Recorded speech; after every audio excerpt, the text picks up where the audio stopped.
Buenos días, ¿cómo están todos? ¿Cómo están todas? Bienvenidos a esta cuarta clase de este seminario anual posgrado Yoga Sutras de Patanjali.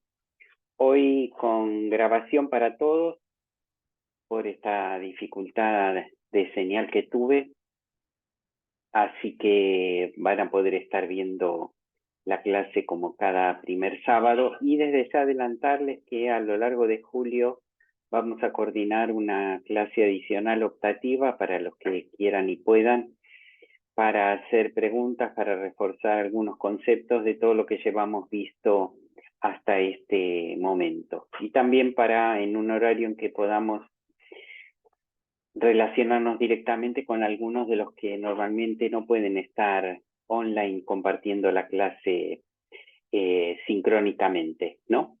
Bien, como siempre hacemos, vamos a comenzar con un momento de recogimiento, de preparación para la escucha, para el acceso a la enseñanza. Vamos a tener colocado en pantalla por si alguien también necesita, para no distraerse si es que tiene que tener los ojos abiertos. Así que vamos a poner algo en pantalla como hacemos siempre, y recordando que hacemos mucho hincapié en preparar el espacio en el que se encuentran de manera tal de que les sea un espacio útil y apropiado para la escucha, para el trabajo de reflexión que buscamos cada sábado que nos reunimos despertar en cada uno de nosotros. Así que allí donde estamos y liberados de todo otro objeto, vamos a dejar caer los párpados como por su propio peso. Van a quedar casi cerrados, no estamos haciendo fuerza para que se cierren. Nos vamos a volver conscientes de acá, el ahora en el que empieza yoga, con el que empieza yoga, desde el que empieza yoga. Y en ese instante presente del asana, de estar quietos, sentados, habiendo hecho un espacio temporal dentro del permanente movimiento de nuestras vidas, para la escucha, para la reflexión, para la práctica de Swadhyaya, de contacto con las enseñanzas, tal cual lo enseña Patanjali.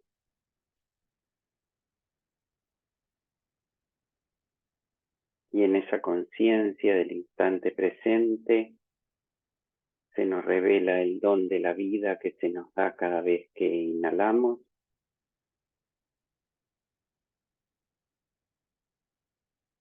la entrega a Él cada vez que exhalamos,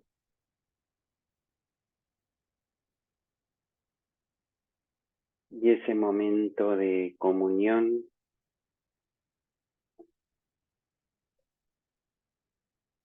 que se da en la espera en que hemos terminado de exhalar y aún no volvemos a inhalar, sentimos la viva presencia, la presencia contundente de la vida que no necesita moverse ni con la inhalación ni con la exhalación para manifestarse.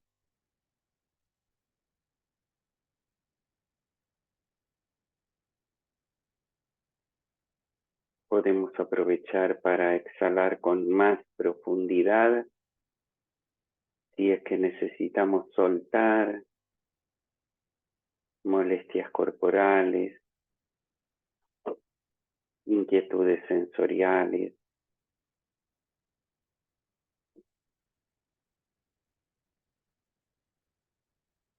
recuerdos involuntarios, asociaciones mentales automáticas.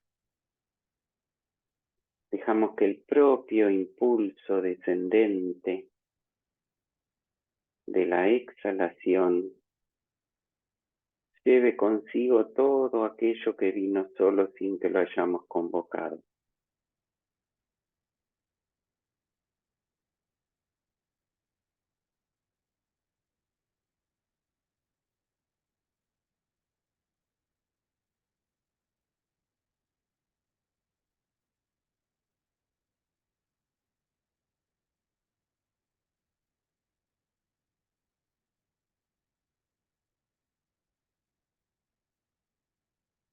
Y entonces allí donde estamos,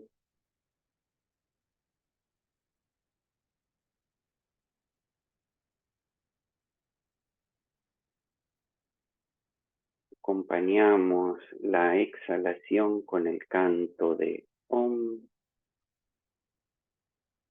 buscando que la atención se pose sobre él y sea un sostén más, un soporte más del trabajo de centralización y también del trabajo de expulsión de todo otro contenido de la superficie de la pantalla mental.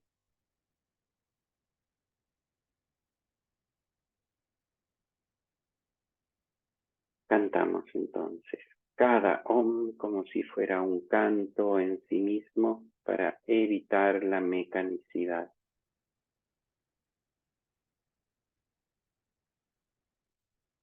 Om.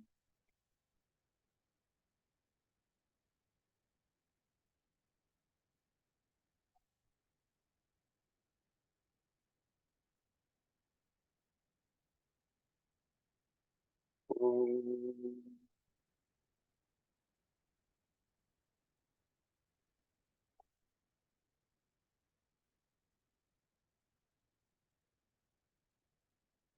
Om.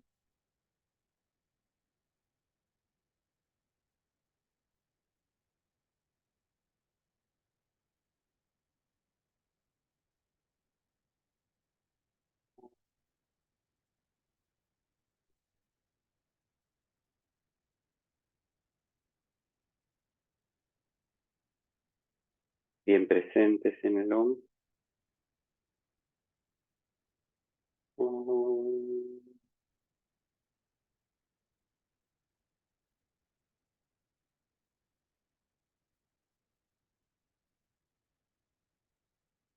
Om.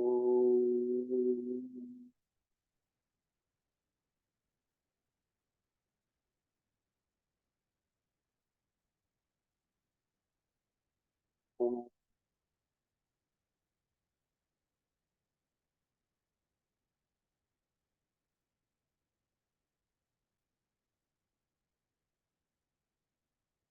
Om.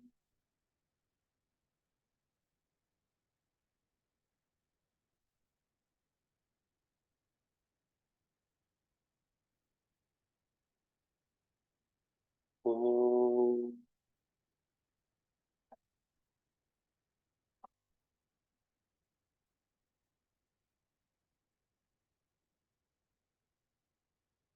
Om.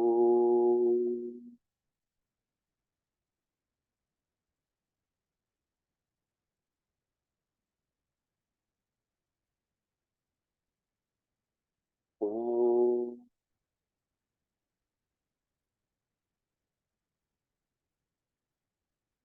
Tres últimos. Om.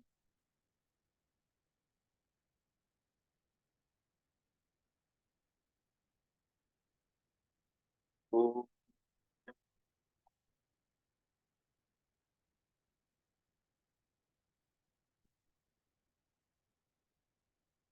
Om.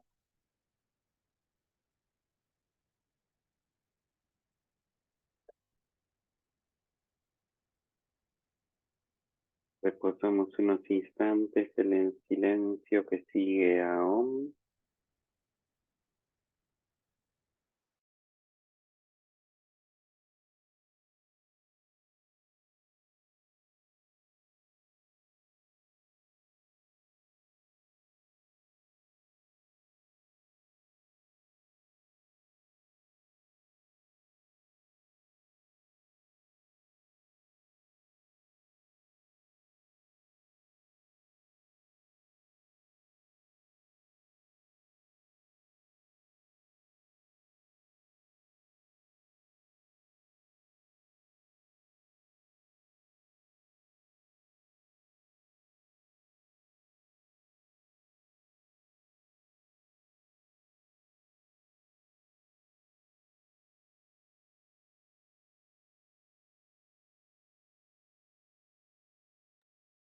Vamos a comenzar como siempre. Comenzamos como todas las clases con el Shanti Mantra que cantamos al inicio buscando invocar protección, disponernos para que nuestra comprensión sea cada vez más verdadera y más clara e impida que se alcen barreras que nos separen los unos de los otros. Como siempre tenemos en la pantalla el mantra para que lo siga el que aún no ha terminado de memorizarlo. Om.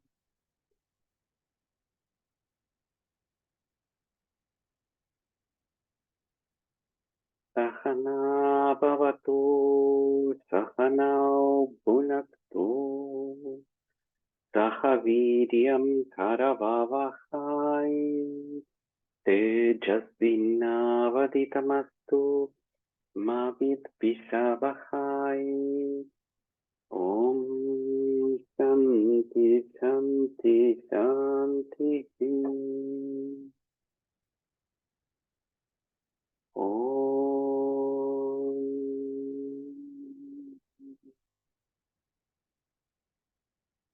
Señor, protégenos al maestro y al discípulo, cuídalos, que la verdad podamos alcanzar, que el estudio luz nos pueda otorgar, que nunca haya distancia entre los dos, que haya paz, que haya paz, que haya paz.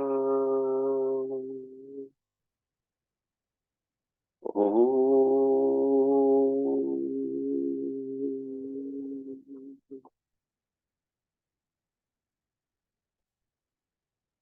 Y cantamos también el inicio de los primeros aforismos del Yoga Sutra.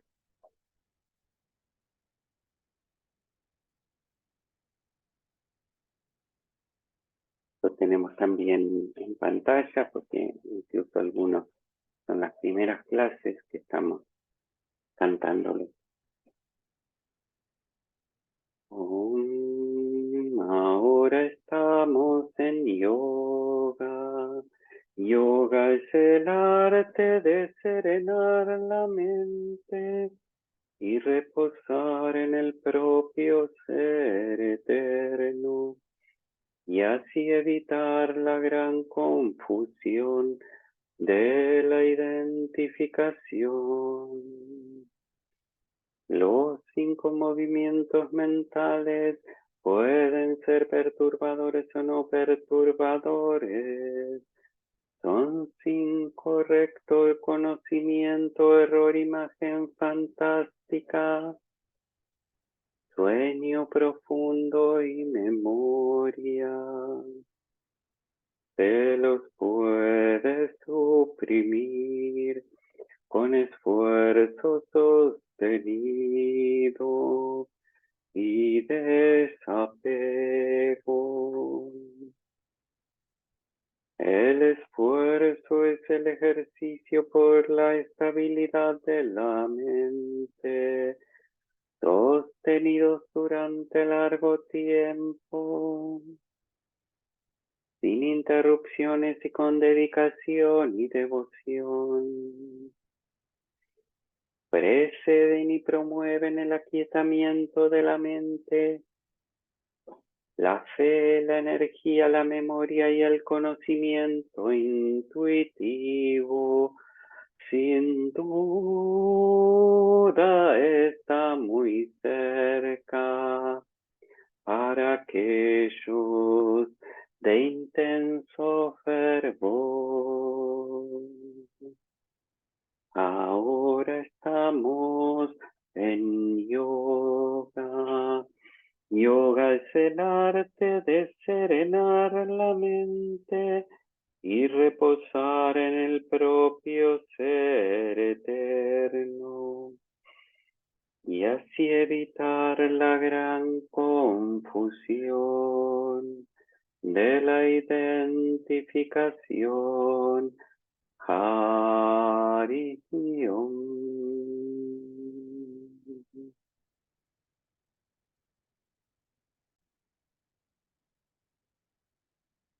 Como ven, entonces estamos comenzando esta cuarta clase y habrán visto que hemos incorporado en el cántico que hacemos en español de los últimos sutras que estuvimos viendo la clase pasada.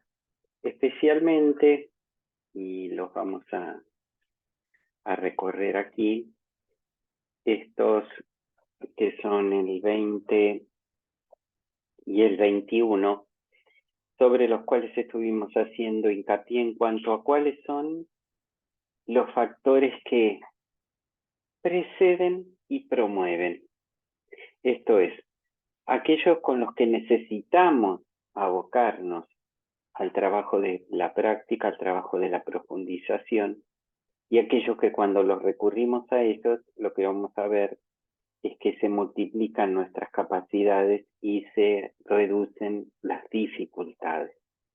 Este va a ser uno de los temas centrales de la clase de hoy, que es, aunque no está ubicada en el quinto lugar, que cuando tenemos 9 clases a veces es el lugar de quiebre, de inflexión del trabajo, sí es una de las clases centrales por los sutras a los que nos vamos a abocar, que determinan el alcance de esta enseñanza que estamos viendo que nos presenta Patanjali.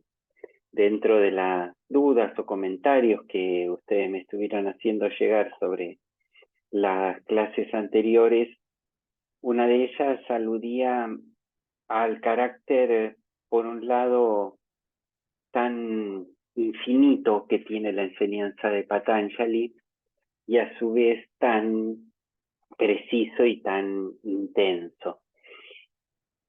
Y esta es una de las grandes riquezas, el logro que puede ostentar Patanjali en sus 192 sutras de haber podido resumir en apenas 1200 palabras una práctica que, tal cual nosotros la venimos comentando, puede engarzarse, puede sostener las distintas dimensiones de nuestro vivir. La próxima clase, la clase número 5, vamos a ver justamente que vamos a comenzar a ver en detalle el esquema más amplio de desarrollo espiritual, psicológico, existencial que Patanjali nos plantea, pero desde que comenzamos algunos de estos primeros sutras del capítulo 2, estamos viendo cómo no solo Patanjali se destaca por el diagnóstico que hace acerca del estado de nuestro estado interior, del estado de nuestra mente, sino también la diversidad de elementos que nos da para transformarla, porque ese es el punto de vista propio de la yoga darshana, ¿no? De la visión propia que Patanjali tiene de la realidad, sin desconocer otros aspectos, tomándolos, vinculándolos, pero no profundizando en ellos, más que en la necesidad que tenemos de trabajar sobre nosotros mismos. ¿Con cuál objetivo? Bueno, lo recordamos nuevamente con esta imagen tan poderosa de nuestros dos amigos burros, el que siendo libre se sabe libre, o aquel que siendo libre se cree esclavo. El planteo del Sutra 3, de que todos llevamos en nosotros mismos esa naturaleza más profunda, esa naturaleza que es sua, esto es, que es propia y por lo tanto nada puede hacer que la perdamos. Y a su vez, lo que nos ocurre cuando, bajo los efectos de ese virus innato que padecemos llamado avidya o errónea percepción de nosotros mismos, nos identificamos con todas las distintas corrientes que describen los movimientos mentales. Y entonces ahí aparece que tomamos como propias formas que no son sua, que no son nuestras, que no reflejan nuestra propia naturaleza, sino que son ajenas, sa. Se nos han adherido y el trabajo va a ser justamente reconocer esa adherencia, rastrear la presencia de aquello que sostiene esa adherencia, porque si hay algo que se adhiere a otra cosa, quiere decir porque hay una estructura de base que lo permite. Y ese es el objetivo que Patanjali nos plantea. Comienza en el tercero diciéndonos que tenemos una naturaleza de carácter eterno, ese purusha, ese atman, ese espíritu que somos. Nos aclara en el Sutra 4 que sin embargo nos identificamos con los movimientos mentales y engarzamos la definición del yoga del Sutra 2 diciendo que yoga va a ser el arte de reducir el impacto que en nosotros tienen esas identificaciones para que descubramos quién somos. Y esto es posible, ¿por qué? Porque esas cadenas, esas afecciones que nos produce la llamada ignorancia espiritual o errónea percepción de nosotros mismos, avidya en el sánscrito, tiene diferentes alcances.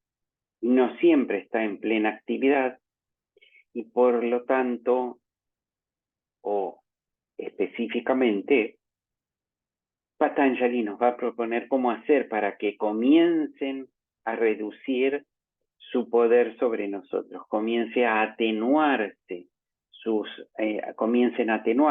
efectos, hasta que en algún momento incluso puedan estar en estado latente y esto lo mencionamos, aunque no lo vimos con el gráfico con que explicamos cómo son los grados de intensidad de esos kleshas, tal cual se explica en el inicio del segundo capítulo.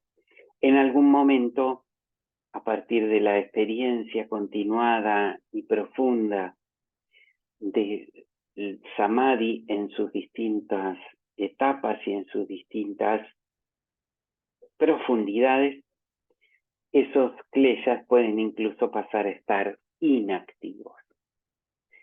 Y la clase pasada, recuerdan que vimos esa especie de nefasta alianza que se da entre esas predisposiciones llamadas innatas, llamadas kleshas, que funcionan en forma involuntaria y que se encuentran radicadas en nuestro inconsciente, que son las que determinan la existencia de determinadas tendencias psíquicas que justamente desde el inconsciente tienden a actuar y a manifestar todo su poder y que nos condicionan en el ámbito de la experiencia bajo ese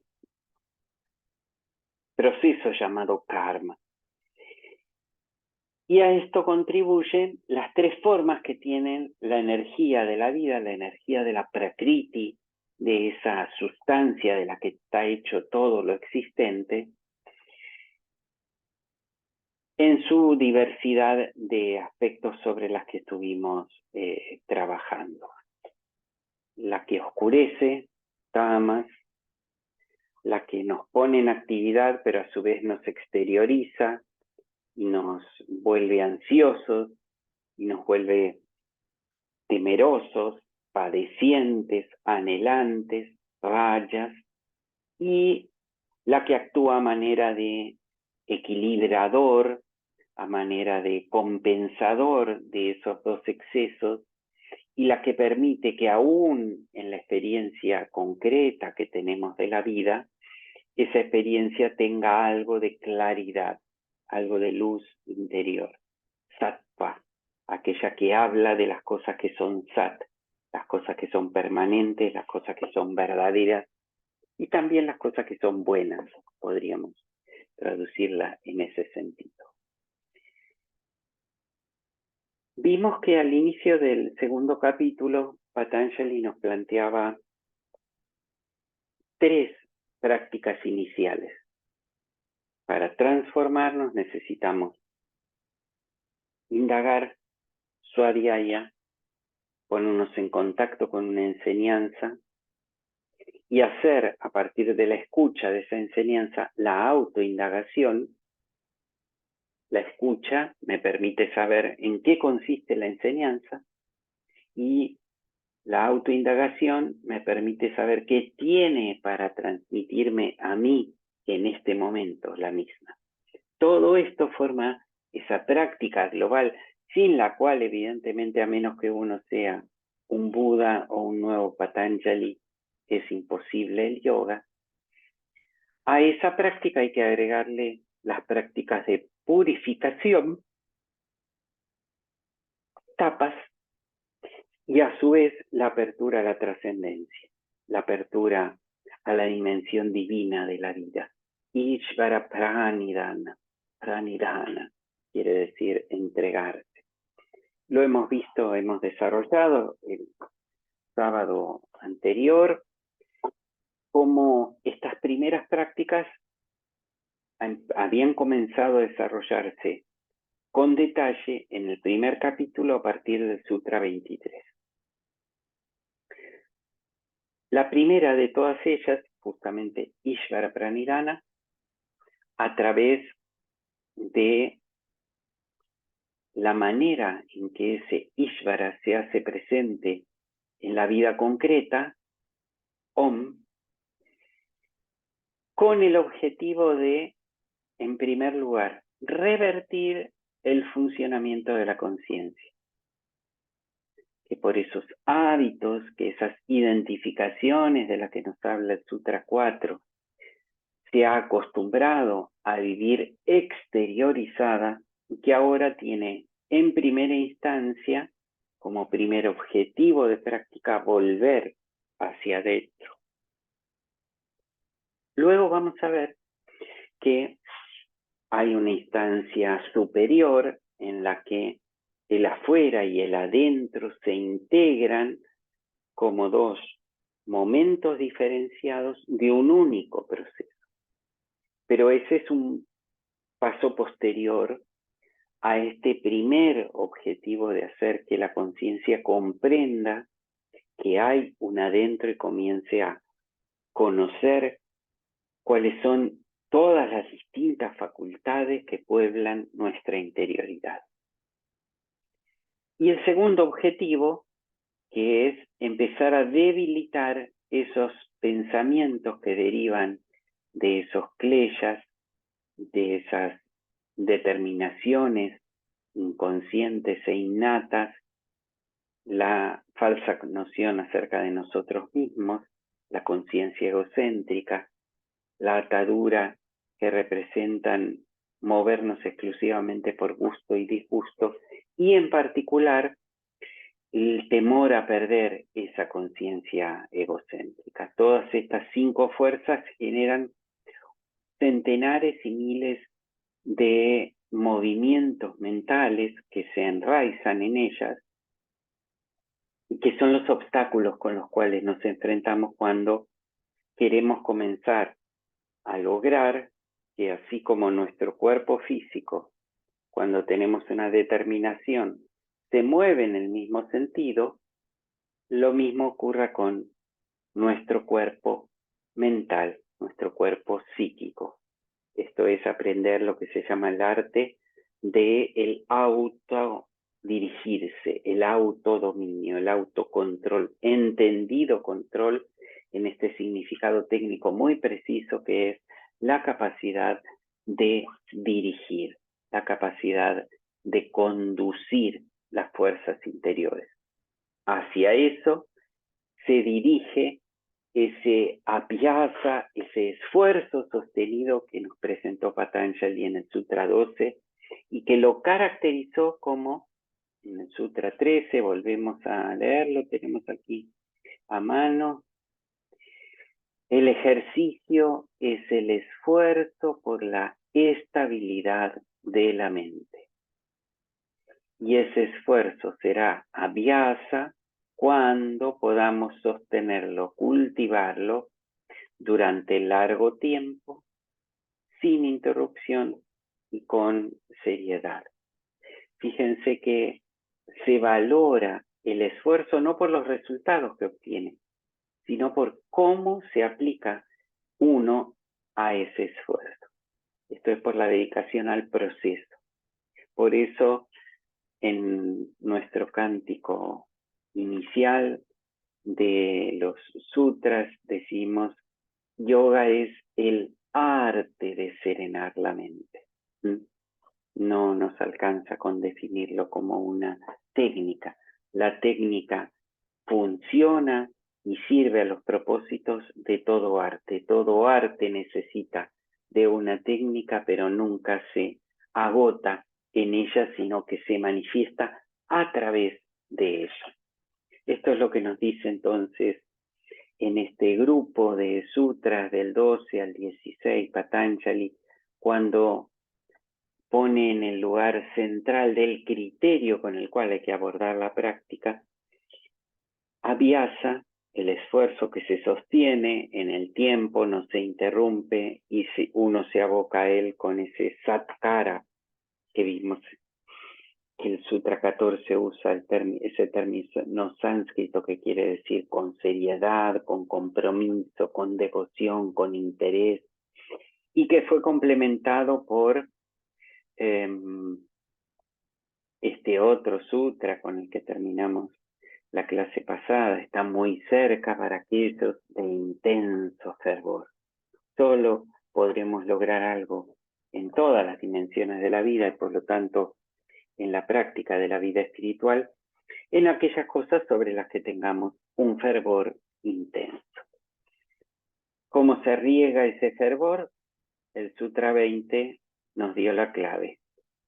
Con una actitud de confianza, con energía, esto es la voluntad puesta a pleno, con conciencia de no olvido, con conciencia de recuerdo, el sentido profundo de esa memoria de la que habla aquí Patanjali, y confiando en el conocimiento intuitivo que cada uno de nosotros como practicantes, como aprendices, podemos tener. Bien, ahí estábamos entonces en nuestra clase anterior. Vamos a ver que Patanjali hace un alto aquí, en lugar de continuar describiendo el resto de las prácticas o de los instrumentos que nos brinda para la práctica, se va a detener en el Sutra 30 a hacer un alto en otra descripción de ciertos obstáculos que nos aparecen en la práctica y que provienen de la experiencia pedagógica de todo practicante por un lado y de todo guía de estas prácticas y que por lo tanto van a ser muy útiles tanto para todos los con los que estamos compartiendo este seminario, no solo para su propia práctica, sino que muchos de ustedes llevan adelante clases de Hatha, clases de meditación, clases de orientación sobre la enseñanza espiritual, y van a ver cuán importantes son saber diagnosticar estos 9 obstáculos, estos que suelen ser llamados particular Vyasa, el comentarista tradicional de Patanjali, los llama los 9 enemigos del yoga. Patanjali en sánscrito los llama Chitta Vikshepa Antaraya, y aquí lo importante es esta palabra, Antaraya, porque quiere decir que estos obstáculos están ubicados anta, esto es, son obstáculos interiores, que lógicamente, como siempre, como toda nuestra realidad interior, se manifiestan en experiencias concretas en la vida, pero que derivan de ciertos condicionamientos internos que tenemos. Leemos aquí en la traducción del profesor Gardini, cuando los enumera: enfermedad, primero, apatía, luego ahora vamos a ver el cuadro completo, indecisión, negligencia, indolencia, apego a las experiencias que nos dan los objetos de los sentidos, ilusión, incapacidad para la concentración e inestabilidad. Estos son los obstáculos interiores, agregaríamos, antaraya, que determinan la dispersión de la mente. Y vamos a ver luego que está acompañado por un sutra adicional, el que le sigue, el 31, que manifiesta cuáles son los signos, los síntomas con que estos padecimientos se presentan. Bien, aquí los tienen, luego los van a tener también en detalle, pero pueden también ya ir aprovechando para tomar nota de ellos. Aquí tienen la enumeración, y que está presente ahí en el Sutra 30. Y en el Sutra 31, la enumeración son 9 padecimientos, y en el Sutra 31 va a hablar de los 4 signos que la acompañan. Importante para comenzar con estos síntomas, abordándolo de una manera como lo suele hacer la tradición budista, por ejemplo, que va desde los síntomas a las causas.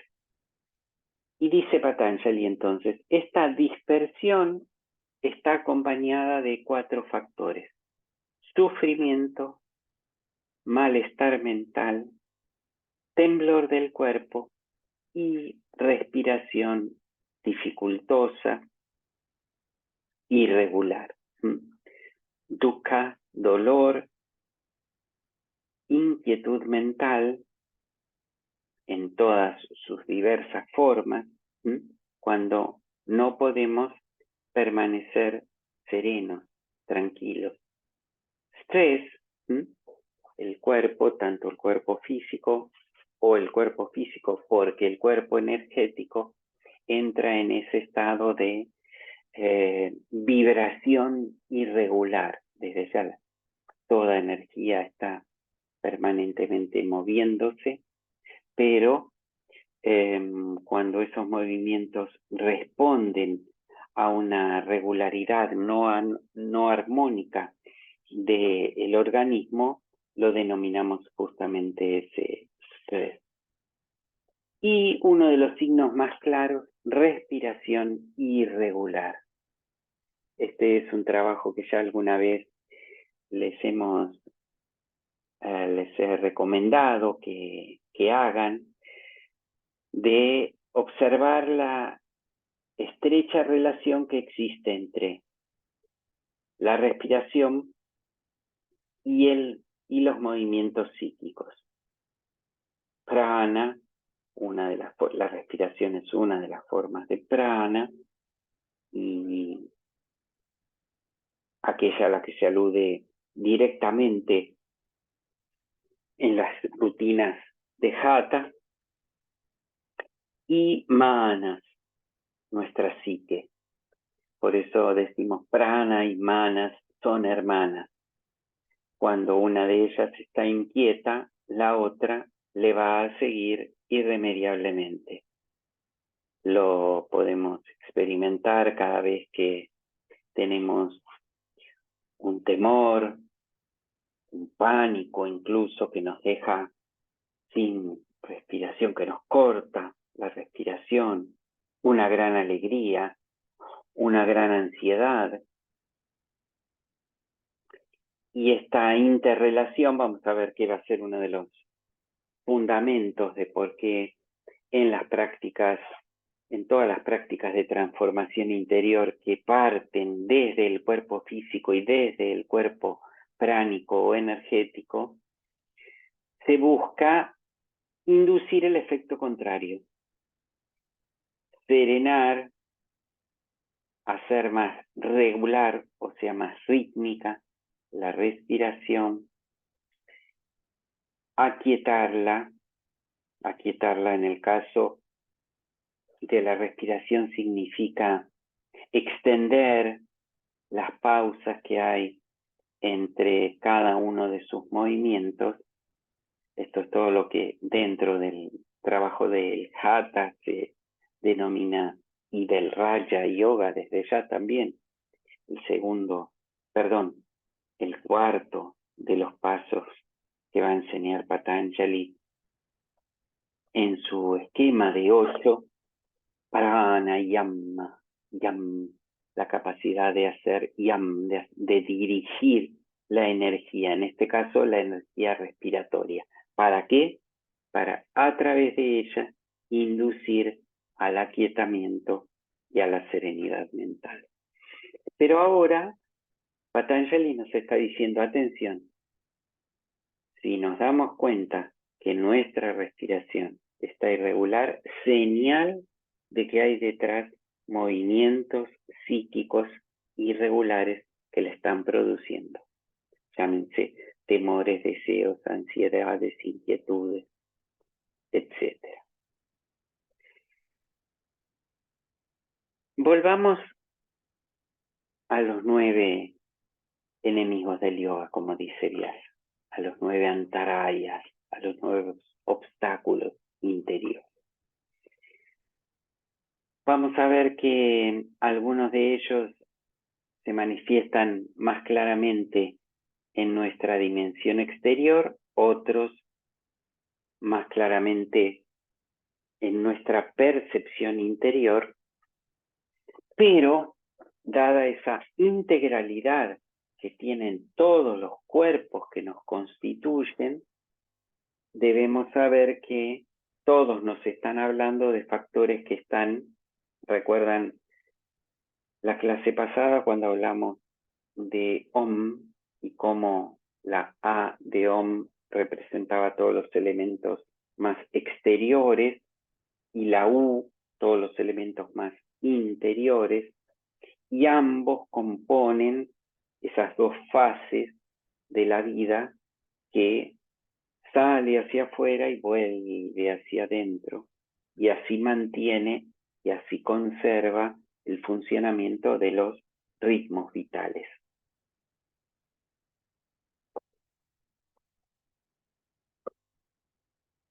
Bien, entonces, en primer lugar comienza Patanjali a mencionarnos aquí en el Sutra 30 la enfermedad, Vyadhi. ¿Por qué menciona la enfermedad como un obstáculo al yoga? Bueno, por razones en primer lugar evidentes y porque cuando nuestro cuerpo está enfermo, esto nos impide la práctica. Primer clarificación. La enfermedad que caracteriza al cuerpo, puede caracterizar al cuerpo físico, al cuerpo energético, al cuerpo psíquico. La enfermedad no solo se refiere a aquella que un médico, un medicamento, en la acepción tradicional de término se dirige, sino que se refiere a toda la alteración del funcionamiento regular y normal de nuestros cuerpos. Recordemos que estamos conformados de un cuerpo físico, un cuerpo energético, un cuerpo psíquico y un cuerpo cognitivo o intelectual. Todos los cuerpos, por estar compuestos por esa prakriti y por lo tanto determinados por las tres modalidades de ese prakriti, las tres energías, tamas, rajas, sattva, todos los cuerpos por lo tanto están sujetos, están pasibles de padecer un funcionamiento irregular. Y esto nunca está de más recordarlo porque culturalmente vivimos en un medio de endoculturación, de educación, de aprendizaje, que reconoce claramente la enfermedad física como tal, pero que no siempre reconoce las enfermedades del cuerpo mental como tales. Y este es uno de los grandes desafíos de la cultura contemporánea que va a permitir vencer uno de las grandes discriminaciones que en nuestras sociedades modernas siguen padeciendo los enfermos de sus cuerpos mentales, a quienes muchas veces tratamos como si no hicieran lo suficiente, no pusieran todo lo que de su parte podrían poner para no estar enfermo. Algo así como si alguien que está padeciendo meningitis o que padece amigdalitis, le reclamáramos que no pone suficiente pila, no tiene suficiente dedicación en su vida para no estar enfermo. Esto que nos parece ridículo lo aplicamos muchas veces a aquellos que padecen de depresión, uno de los casos más típicos y más lamentablemente difundidos, o que padecen ataques de pánico, y que creemos que con unas pocas palabras, si son capaces de prestarnos atención y de orientar sus energías, lo van a poder resolver. Esto no es así y tengámoslo presente y estemos muy cerca de quienes padecen estas enfermedades, tomando conciencia de que la enfermedad en sí misma es un padecimiento, por eso se la llama patos en griego, que quiere decir justamente lo que padece, de ahí el estudio de las enfermedades es la patología. Padece aquel cuyo cuerpo físico funciona anormalmente, padece también aquel cuyo cuerpo también y mucho más aquel cuyo cuerpo psíquico funciona anormalmente. Y decimos mucho más porque siendo más sutil el cuerpo psíquico, es capaz de, se hace más dificultoso muchas veces modificar su estado. Desde ya también padecen los cuerpos energéticos. Es más, en todas las antiguas ciencias médicas de los pueblos tradicionales, se parte del hecho de que la enfermedad, antes de manifestarse en el cuerpo físico, se manifiesta en el cuerpo energético, y por eso la curación se busca ejercer sobre ese cuerpo energético antes o paralelamente a la acción que se toma sobre el propio cuerpo físico. Esto está muy claro en el Ayurveda, con sus famosos doshas, que muestran la manera en que estas tres energías de la vida se presentan en cada uno y cómo cuando pierden ese estado de equilibrio entre las tres, nuestros cuerpos se enferman. Está muy claro esto en la medicina homeopática, en la medicina macrobiótica, en todas las medicinas que provienen de pueblos que tienen esta visión de la integralidad de los cuerpos que nos conforman. Y por eso a veces, por más voluntad y determinación que tengamos, cuando nuestros cuerpos energéticos están alterados y pierden su equilibrio muchas veces por factores socioambientales, necesitan recuperar justamente esa salud perdida.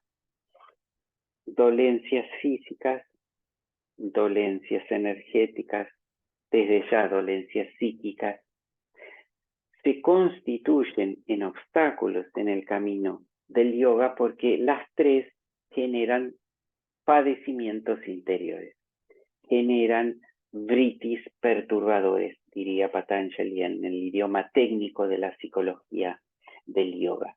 Disparan, sostienen, potencian esos pensamientos clistas, esos movimientos psíquicos perturbadores.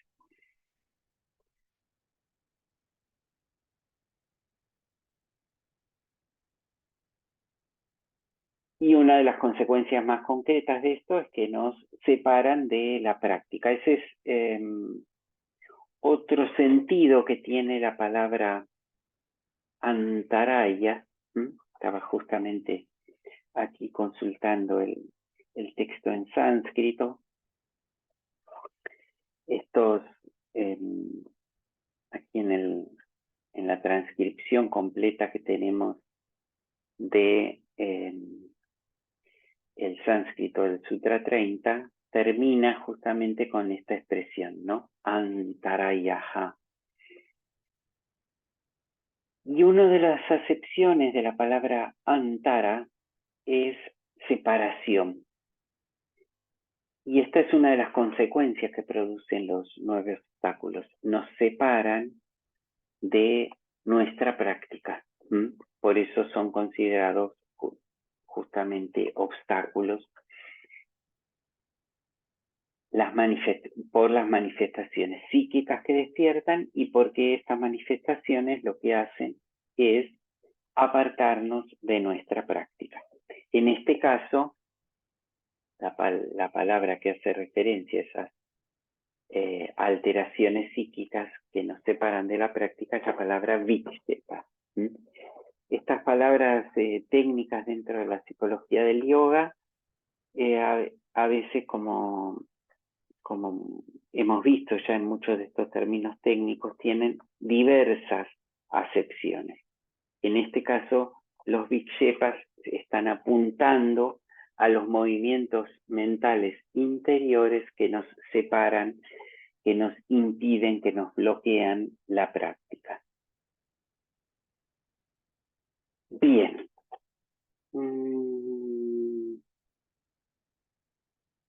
Luego vamos a ver también algunas, podemos ir viéndolos a medida que las vamos desarrollando. Tenemos algunas prácticas auxiliares que tienen la capacidad de debilitar la fuerza que estos 9 obstáculos tienen. Para el caso de la enfermedad, recurriendo a la hermana ciencia del yoga, que es el Ayurveda, hay un aforismo muy claro en el Ayurveda que dice que la alacena de una cocina es la mejor farmacia de la que dispone un ser humano.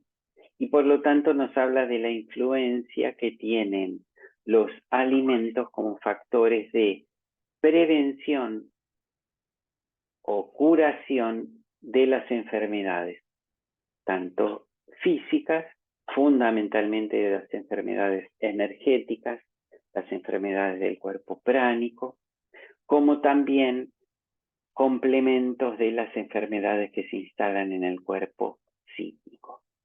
Esto es una ciencia en sí misma, no nos vamos a detener en esto en el curso, pero sí podemos compartir con ustedes cómo el texto auxiliar dentro de la enseñanza del yoga al de Patanjali, que es el Bhagavad Gita, nos habla justamente del carácter que tienen los alimentos y de cómo esos alimentos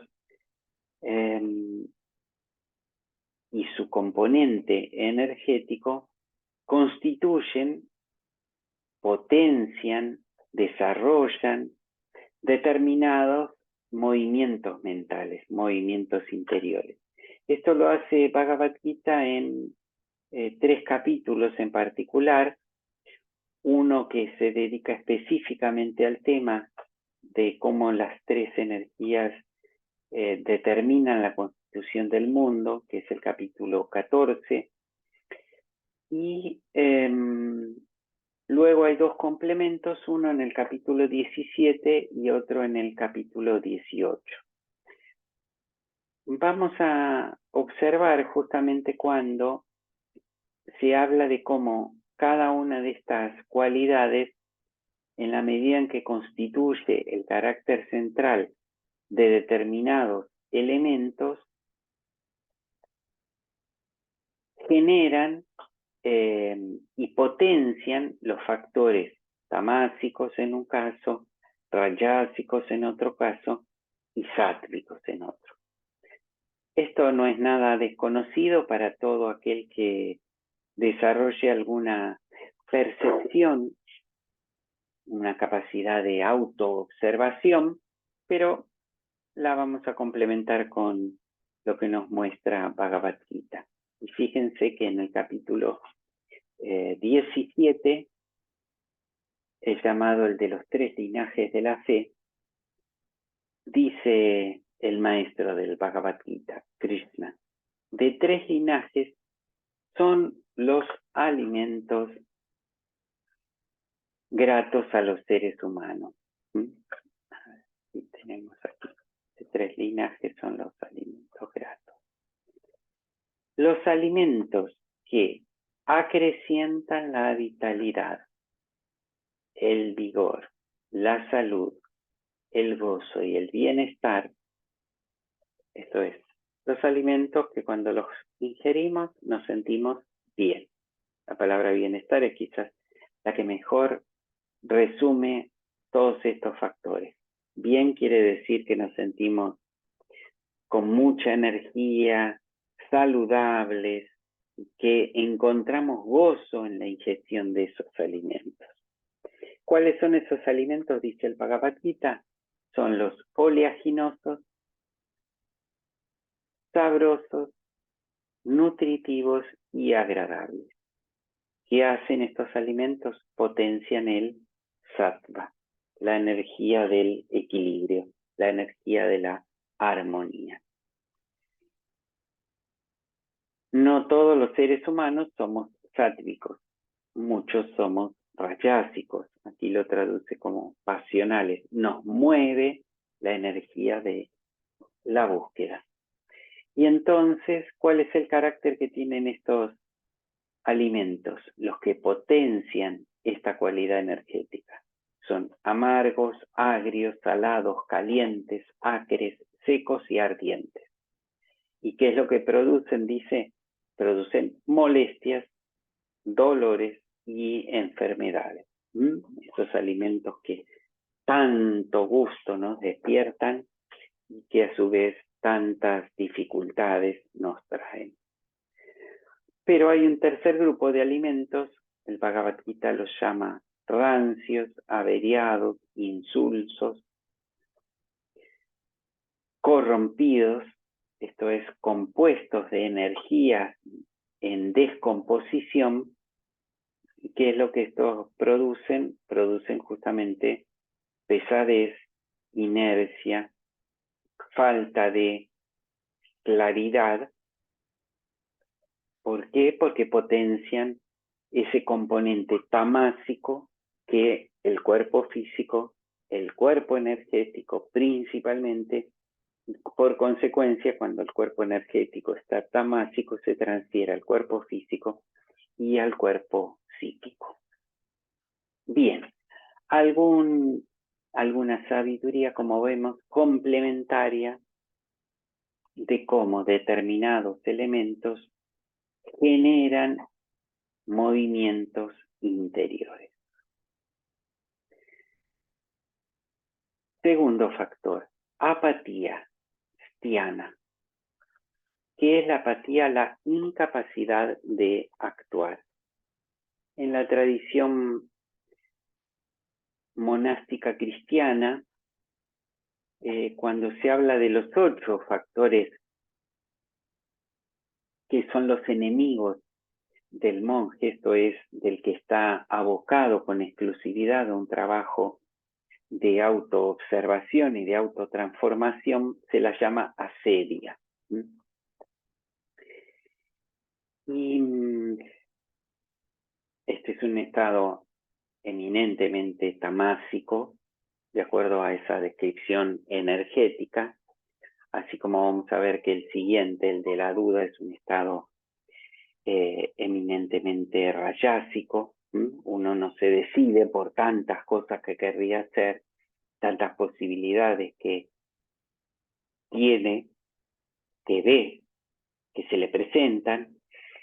La apatía, esta incapacidad de actuar, necesitamos, como todos los factores tamásicos, tener particular atención porque son los que pueden confundirse y presentarse como si fueran sáttvicos.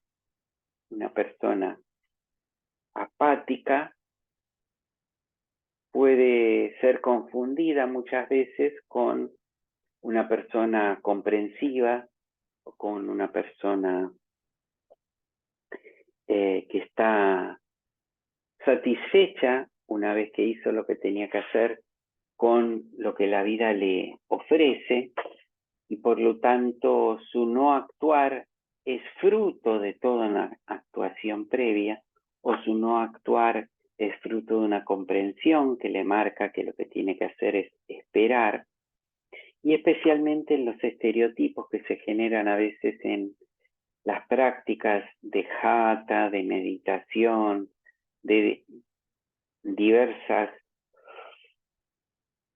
disciplinas de transformación espiritual, hacen confundir y presentar como que quien las practica tiene que ser alguien que se tome su tiempo, que no se deje llevar por las cosas, etcétera, etcétera, lo cual desde ya está todo claramente establecido, pero una cosa es eso y otra cosa es volverse indiferente a lo que está ocurriendo y por lo tanto ser incapaz de operar para transformar la situación. ¿Qué hace falta cuando viene la apatía? Una sola receta: energía, viria. Viria, esta palabra que muchos de ustedes conocen porque es una de las palabras que caracteriza una de las asanas más comunes, la famosa asana del héroe con sus distintas variantes, Viryavadharasana. Justamente ¿por qué? Porque el héroe es el que se pone en acción, pone la energía en juego. Y esto me interesó particularmente traerlo porque a veces quien está apático o quien opera tratando de asistir a alguien que está apático, pretende primero, antes de ponerse a actuar, tener claro qué es lo que tiene que hacer, hacia dónde tiene que ir, y esto no funciona. Tiene claro qué tiene que hacer y hacia dónde tiene que ir alguien que está en movimiento, alguien que está en camino, alguien que está incapacitado de moverse. Lo que tiene que hacer es moverse sea cual sea la circunstancia que lo impela a actuar. Desde ya en el yoga nos dicen y nos enseñan particularmente que hay un motor para la acción, y ese motor es el llamado el karma yoga. Así que cuando viene la apatía, a arremangarse, a acercarse a un centro de servicio, los que tienen las instituciones espirituales, como Fundación Hastinapura, como cualquiera de aquellas en las que muchos de ustedes, a las que muchos de ustedes pertenecen, como las que tienen los centros de trabajo social que existen en los distintos estamentos de los países donde y de las provincias donde están, en los municipios, en las gobernaciones. Hay infinidad de posibilidades de ponerse en movimiento y comenzar a trabajar, como dice Bhagavad Gita, deseoso del bienestar del mundo, Loka Sangraha. Y vamos a ver que uno de los tantos efectos que produce es librarnos de esta apatía, que es el segundo de los factores de los obstáculos interiores. Decíamos que el tercero tiene un signo energético opuesto. La apatía es la predominancia de la energía tamásica, la inercia. Samjaya, la indecisión, la duda, es la predominancia de la excesiva energía rayásica. Aquel que quiere hacer tantas cosas a la vez, que no sabe qué hacer, aquel que tiene tanta hiperactividad mental, que le plantea tantas dudas, que es una especie de signo de pregunta caminante, que de tanto dudar, nada termina haciendo.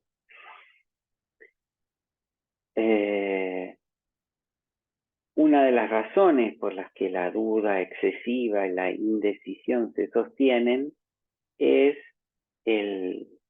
la premisa que dice, no, pero antes de actuar es importante tener claras las cosas. Es importante no equivocarnos. Bien, otra vez, vamos a ver que uno de los mantras que conocemos claramente de la enseñanza, los practicantes nos dice siempre todo con discernimiento. Las mismas razones que pueden ser criterio de práctica adecuada, esas mismas razones pueden ser un gran obstáculo para la práctica.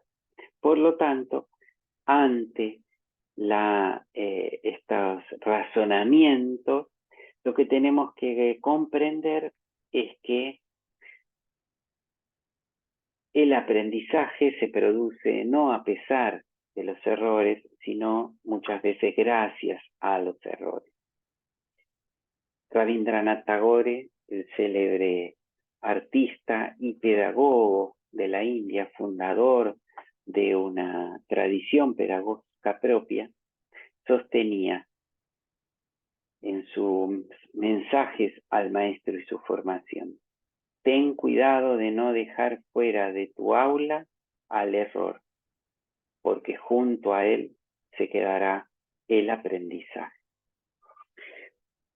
Por la misma razón, el maestro del Bhagavad Gita, Krishna, en el inicio del segundo capítulo de su enseñanza, dice justamente, en este camino no hay esfuerzos perdidos. Por lo tanto, si tenemos muchas dudas, si estamos muy indecisos, ¿qué tenemos que hacer? Recurrir a escuchar la instrucción. Y aquí en particular, la palabra escucha no es solo un sinónimo, no es solo una expresión genérica, sino específica. Escucha y escucha vivencial, personal. Nosotros estamos haciendo esta formación virtual, pero debemos saber que para poder sostener, para poder profundizar todos los elementos que estamos viendo aquí, necesitamos tarde o temprano, más temprano que tarde, el contacto personal con una fuente vital de enseñanza. Porque cuando estamos solos, estamos muy proclives a caer presos de esta energía tan poderosa que es justamente la duda. Y por lo tanto, necesitamos del buen consejo, de la orientación que nos pueda dar tanto un buen guía como la que nos dan una comunidad de práctica. La importancia de no estar solo está dado no solo por tener quien me oriente, sino por tener también aquellos con quienes puedo practicar. Pramada, el descuido, la negligencia, la no disposición al esfuerzo. Hemos visto ya que Patanjali nos habla de abhyasa, el esfuerzo que se sostiene. ¿Cómo hacer para que ese esfuerzo no se convierta en algo mecánico y por lo tanto que no produzca resultados? Aun cuando desde ya todo proceso de aprendizaje necesita de una rutina mecánica.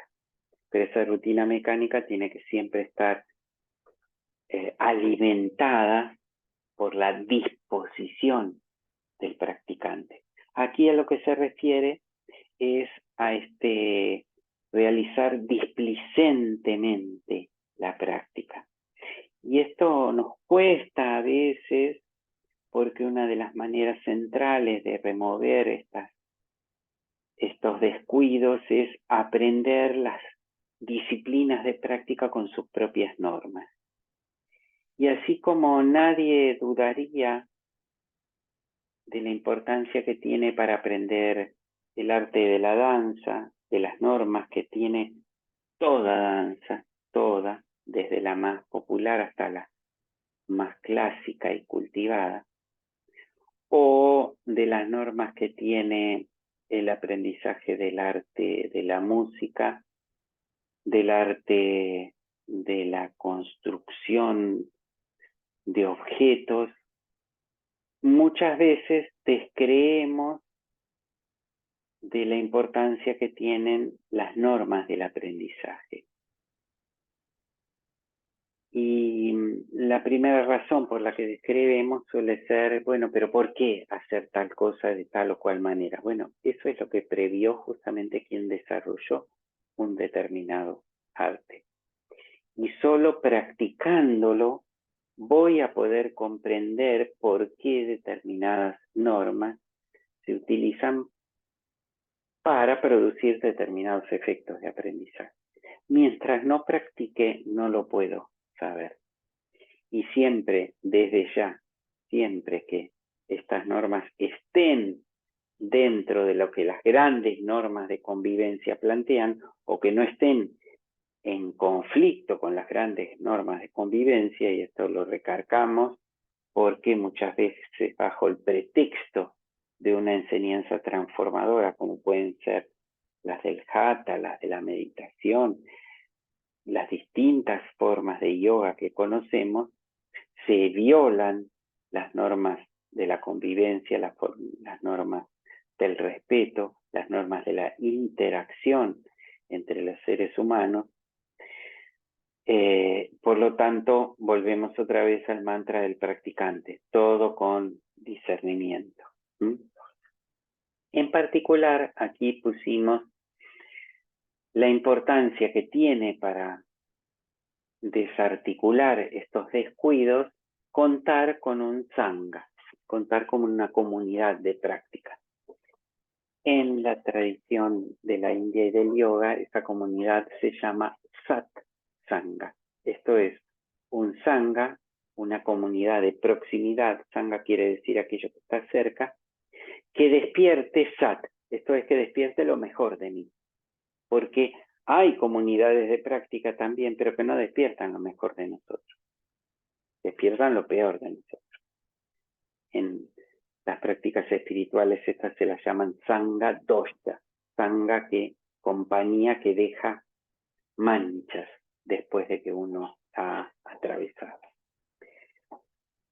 Otro obstáculo tamásico, pereza, falta de fuerza, languidez, esos momentos en que el cuerpo y la mente no responden, y ante ellos entonces, ahí sí que hace falta, claro, desde ya ponerle pila, fervor intenso que lo llama Patanjali, y lo hemos visto en el Sutra 21 del primer capítulo.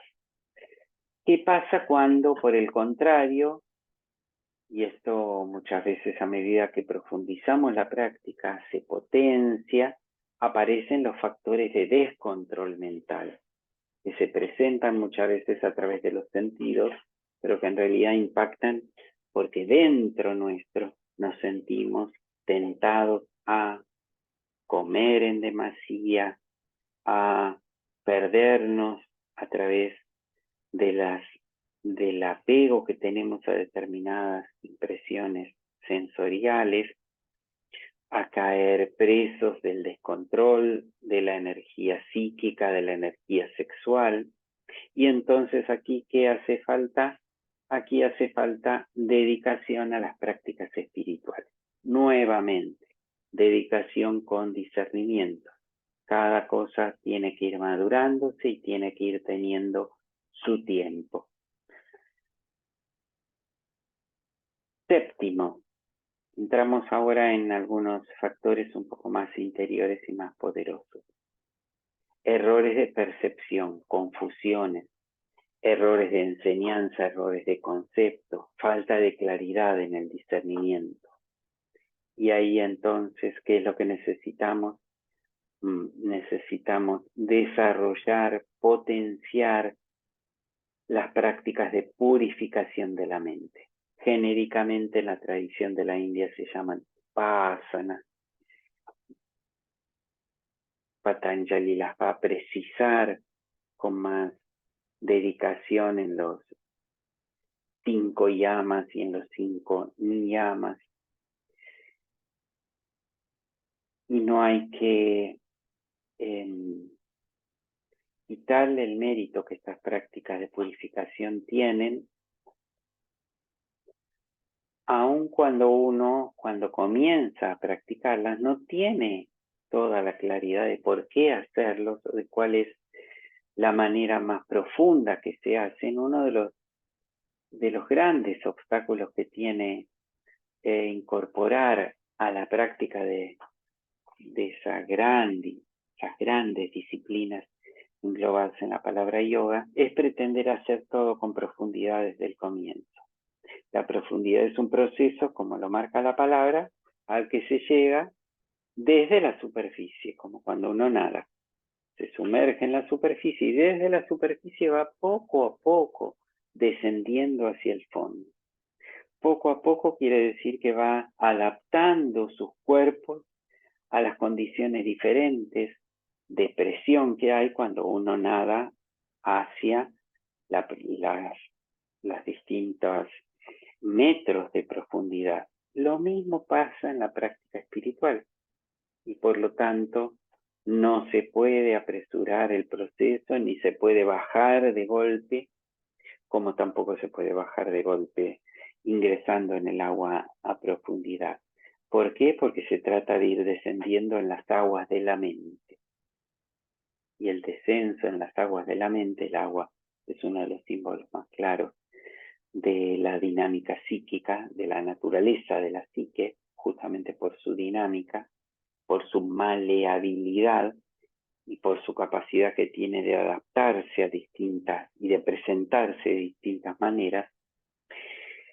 El descender en las capas de la indagación de la mente requiere su tiempo, requiere su maduración, por eso no es cuestión solo de técnicas, sino de que todo mi propio ser vaya aclimatándose a los diferentes estadios.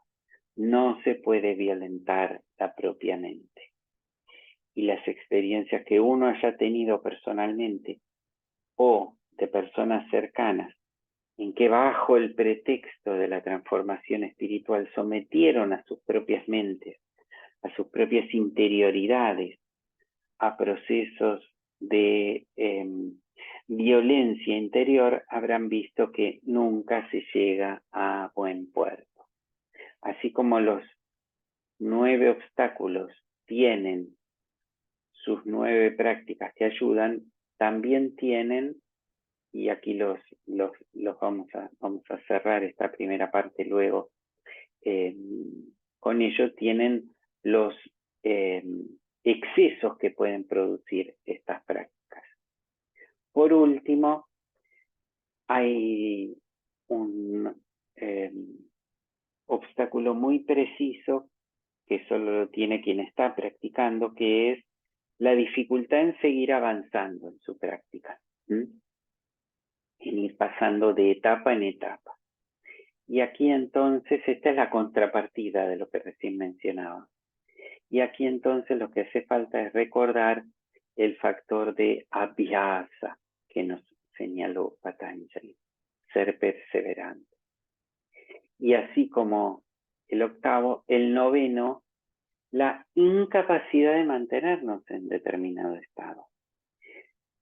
Esta idea ficticia, fantasiosa de que el proceso de transformación interior es como subir una escalera en la que creo que si ya llegué a un determinado escalón, ya no vuelvo atrás.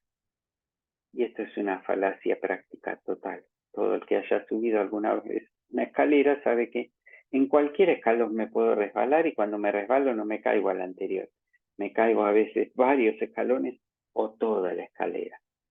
Entonces es natural para el practicante o no poder avanzar hacia otra etapa de práctica o no poder mantenerse en esa nueva etapa a la que sí se pudo avanzar. ¿Por qué? Porque en la vida espiritual como en la vida concreta hay estaciones. Hay primaveras maravillosas, veranos refulgentes, hay retracción de la vida en los otoños y hay desaparición de la vida en los inviernos. Entonces, ese abhyasa implica perseverancia, no dejar de hacer. Paciencia, no desesperarse por hacer. Por eso abhyasa es uno de los mejores remedios que Patanjali nos ha dado. Y quiero que terminemos esta primera parte de nuestra clase de hoy antes que vayamos a nuestro recreo habitual con algunos excesos que pueden aparecer bajo el motivo de querer librarnos de estos obstáculos. En el primer caso, cuando hablábamos de cómo los alimentos pueden contribuir a la salud, el otro extremo, el que se vuelve un obsesivo de la alimentación y solo piensa en cómo comer, en cómo cocinar, no solo en las horas de vigilia, sino que a veces hasta sueña con ello. Obstáculo de exceso ante la aparición de la apatía, el activismo, el no tener capacidad de desapego de la actividad, el volverse un obsesivo del trabajo solidario y que genera muchas veces la aparición de la ira y el juicio de quienes me acompañan en esa tarea o aquellos a quienes estaba dirigido mi actitud de servicio. Ante el obstáculo de la indecisión y la duda y la prescripción de acercarse a las enseñanzas, el peligro del fanatismo. Ante la necesidad de practicar disciplinas espirituales que nos permitan remover el obstáculo de la negligencia, del descuido, aparece el aislamiento sectario, la noción de nosotros somos los que, y por lo tanto esto implica que hay otros que no son, y esos que no son, desde ya es porque son menos que nosotros. Dijimos que el entusiasmo Samvegam es uno de los grandes remedios ante la pereza. El gran problema es cuando ese entusiasmo se transforma en torpeza, en apresuramiento. Dijimos que volcarnos a las prácticas espirituales es uno de los mejores remedios que tenemos para librarnos de la intemperancia, del descontrol, de los excesos de la sensualidad. Y el gran peligro de esto es caer en prácticas irracionales, en el peor de los casos, inmaduras en casos no tan extremos, prácticas en última instancia que nos incapacitan para seguir adelante con el resto de nuestras vidas. No que ponen en su lugar cada uno de los aspectos de la vida, no. Esas prácticas que nos incapacitan o que pretenden que nos dediquemos a practicar algo para lo que todavía no estamos en condiciones, preparados, por lo tanto todavía no es necesario. Y a veces simplemente tenemos una tendencia de querer practicar con sobreenergía porque a través de ello estamos queriendo tapar la aparición de un obstáculo sobre el cual todavía tenemos que madurar. Para quien encuentra justamente en los ejercicios devocionales un gran remedio a las confusiones, a los errores espirituales, errores de concepto, a la falta de discernimiento, la atención de no confundir el desarrollo del sentimiento con el culto a la emocionalidad, ¿no? Y que muchas veces genera y potencia esas prácticas irracionales. Ser perseverante, que no se confunda con ser mecánico. Esto no quita el valor de los hábitos, que son los que sostienen las mecánicas. Vuelvo a insistir, los hábitos son como este recipiente, que es el que me va a permitir que yo pueda tomar agua. Si no estuviera el recipiente, no podría tomar el agua porque el agua se perdería. Ahora, este recipiente tiene sentido porque lo lleno de agua. Hacer un culto al recipiente vacío es simplemente hacer un culto de la mecánica. Esto como condición general de práctica. Siempre hay también terapias de urgencia. Ninguna de las recomendaciones que estamos dando aquí aplica cuando en un determinado momento hay que ejercer una terapia de urgencia. Pero una terapia de urgencia, como lo marca la expresión, es una terapia de urgencia. Cuando alguien tiene el problema de una herida que está sangrando terriblemente, tiene que hacer un torniquete. Un torniquete es efectivo como terapia de urgencia. Ahora, si uno se deja puesto un torniquete, no solo no va a ser efectivo, sino que va a ser causa de que su cuerpo, de que su brazo, de que su pierna puede incluso llegar a encangrenar. Entonces, a veces la práctica mecánica es una terapia de urgencia en momentos en que las circunstancias de la vida son tan apremiantes que uno necesita sí o sí no perder el rumbo. Ahora, una vez que pasa la tormenta, me saco el piloto, cierro el paraguas y vuelvo a la práctica de vida habitual. Y ante la paciencia que se cultiva como manera de inocularnos ante la inestabilidad, no confundir esa paciencia con el orgullo que se puede presentar y que incluso se disfraza de humildad, ¿no? Porque el orgullo está plenamente presente en el que dice yo todo lo puedo. El orgullo está plenamente presente en el que dice yo nada lo puedo. Regla del discipulado, mantra del discipulado, todo con discernimiento.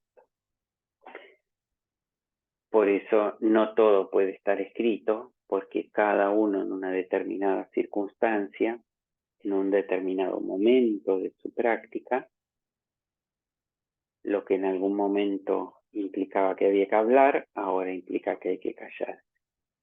¿Y cómo sabemos? Bueno, a veces sabemos y nos va bien, a veces creemos que sabemos y cuando lo aplicamos nos damos cuenta que no sabíamos y nos va mal. Nos va mal, ¿qué quiere decir? No aparecen los resultados, pero si estuve presente pude aprender de ese error. Y a veces necesitamos recurrir a la guía de quien sabe, a la compañía del guía, a la compañía de mis compañeros de práctica para poder seguir adelante. Bueno, muy bien, ya llevamos nuestra habitual primera hora y media de clase. Estamos alrededor de las 11 de la mañana para los que lo están escuchando online. Vamos a hacer nuestro momento de recreo, nuestros 15 minutos de recreo, luego de lo cual nos volvemos a conectar.